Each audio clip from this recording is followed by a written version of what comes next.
ஓம் சாந்தி. மனிதர்கள் ஒரு பக்கம் தாங்கள் முக்தியடைய வேண்டும் என்று நினைக்கிறார்கள். ஆத்மா பரமாத்மாவோடு கலந்து போய்விடும் என்று நினைக்கிறார்கள். பிறகு ஆத்மா வேறு மற்றும் பரமாத்மா வேறு, ஆத்மாவும் பரமாத்மாவும் அழிவற்றது என்று கூறிவிடுகிறார்கள். ஒருவேளை ஆத்மாக்கள் பரமாத்மாவின் அம்சமாக இருக்கிறார்கள் என்றால் ஆத்மாக்களுக்குள் துர்குணம் என்பது எப்படி எங்கிருந்து வந்தது? தற்போது வெறும் மனித ஆத்மாக்களுக்குள் மட்டுமல்ல, விலங்குகள், பறவைகள், இயற்கை ஆகிய பஞ்ச தத்துவங்கள் என அனைத்துமே தூய்மை இழந்த தமோ பிரதான நிலையில் இருக்கின்றன. அனைத்துமே இப்போது துர்குணம் நிரம்பியதாக உள்ளது. துவாபர யுகத்தில் ரஜோகுணம் எப்போது ஆரம்பித்ததோ அப்போதுதான் வேதங்கள், சாஸ்திரங்கள் எழுதப்பட்டன. எப்போது அதை உருவாக்கினார்களோ அப்போது இருந்துதான் கடவுள் சர்வ வியாபி எனும் கருத்து ஏற்பட்டது.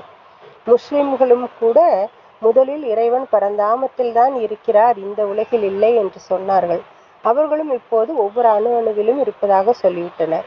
இந்துக்களும் இறைவன் எல்லாமாக எல்லாருக்குள்ளும் இருப்பதாக சொல்லிவிட்டனர். எல்லோருடைய புத்தியும் அலைய ஆரம்பித்து விட்டது. இந்த சர்வ வியாபி என்ற ஞானத்தின் மூலமாக அனைவர் புத்தியும் நிலை குலைந்தது. கோவில், மசூதி, சர்ச், குருத்வாரா என்று அலைய ஆரம்பித்தனர். பகவான் உயர்ந்ததிலும் உயர்ந்தவர் என்றால் உயர்ந்த மனித குலத்தில் வந்துதானே பிரவேசம் செய்வார். ஓம் சாந்தி.